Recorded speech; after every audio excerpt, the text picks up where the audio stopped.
Every summer, millions of people swim in Lake Michigan.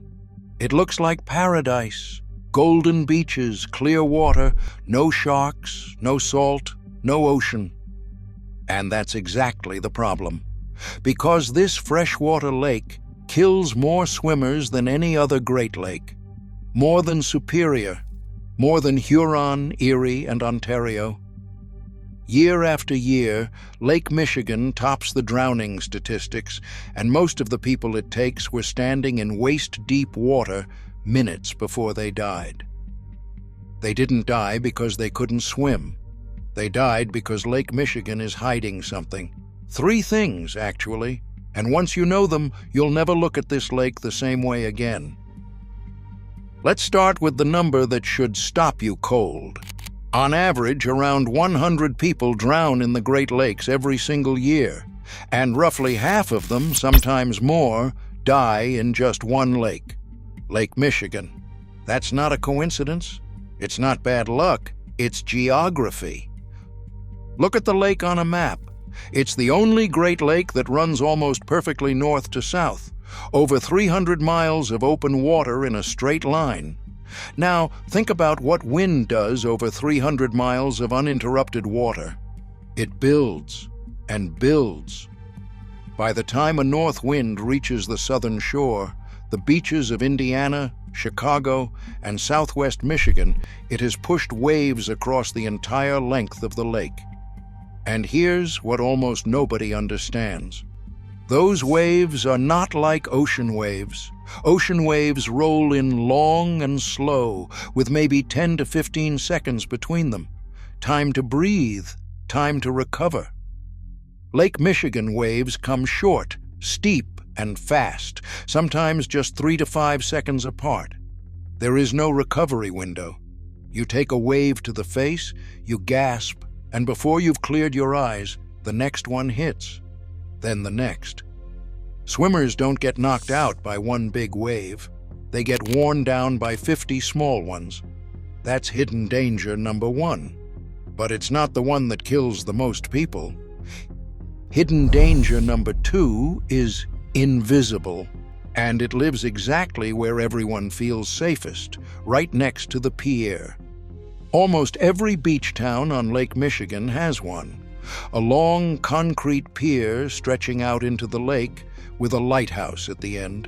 People fish from them, kids jump off them, swimmers stay close to them because they feel like protection. They're the deadliest structures on the entire lake. When waves hit a pier at an angle, the water has to go somewhere. It gets channeled along the concrete wall and shoots outward. A structural current, running like an invisible river straight out into open water. You can be swimming 10 feet from the pier, in water you could stand in, and suddenly you're being pulled away from shore faster than an Olympic swimmer can swim.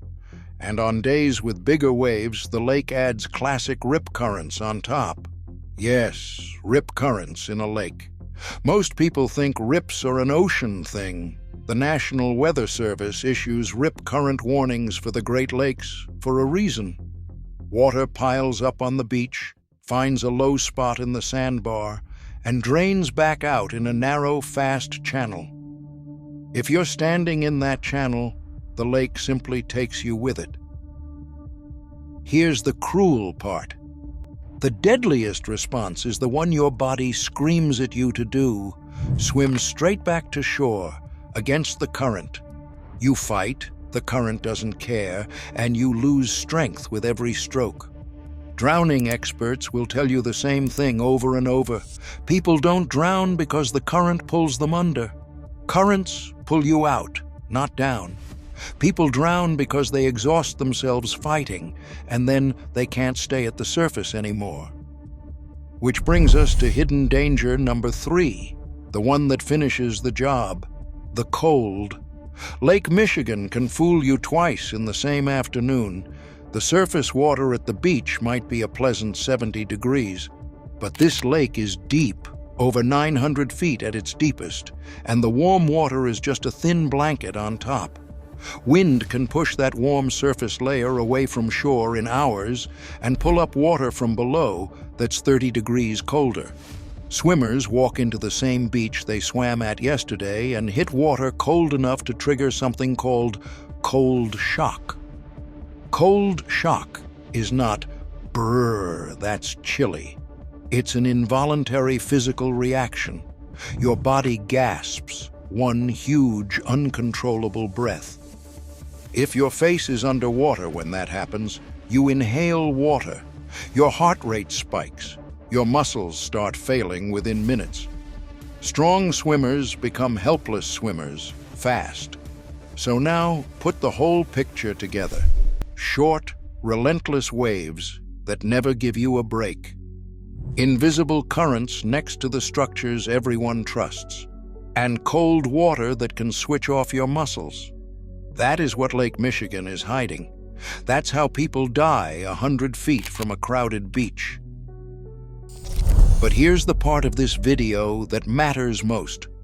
Because surviving this lake isn't about strength. It's about knowing one sequence, 3 words that water safety experts drill for exactly this situation. Flip, float, follow. If you're ever caught in a current, in Lake Michigan, in the ocean, anywhere, this is the script your brain needs to run. Flip. Flip over onto your back. Face up, mouth out of the water. This one move solves your biggest problem instantly: breathing. On your back, the short chop can't smack you in the face with every wave. Float.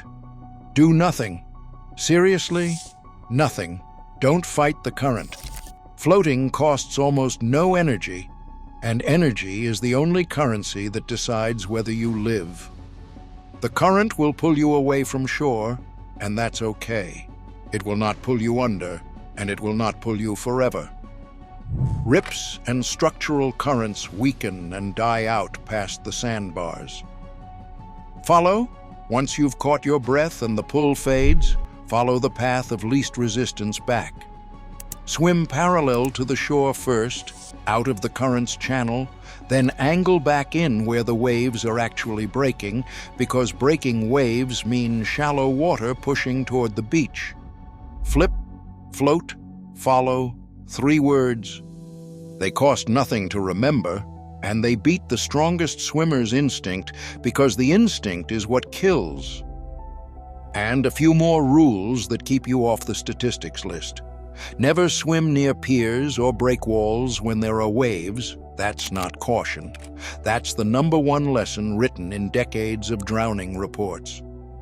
Check the beach flags and the National Weather Service swim risk before you go in. A red flag day on Lake Michigan is not a dare, it's a forecast.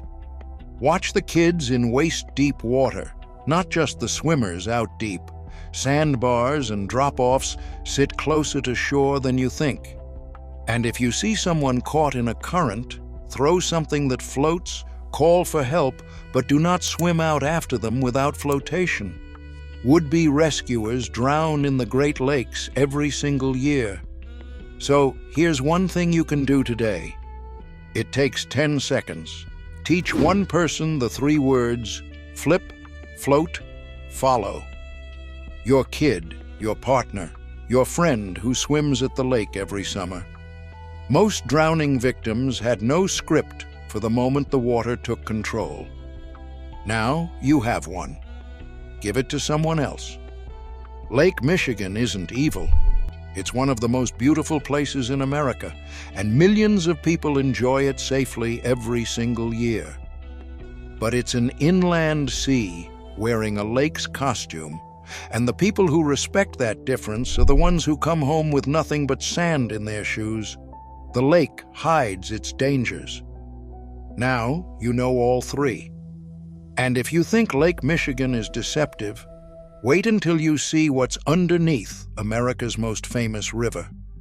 Millions live along it. Barely anyone knows what it's actually doing beneath the surface. That's the next breakdown. Watch it now.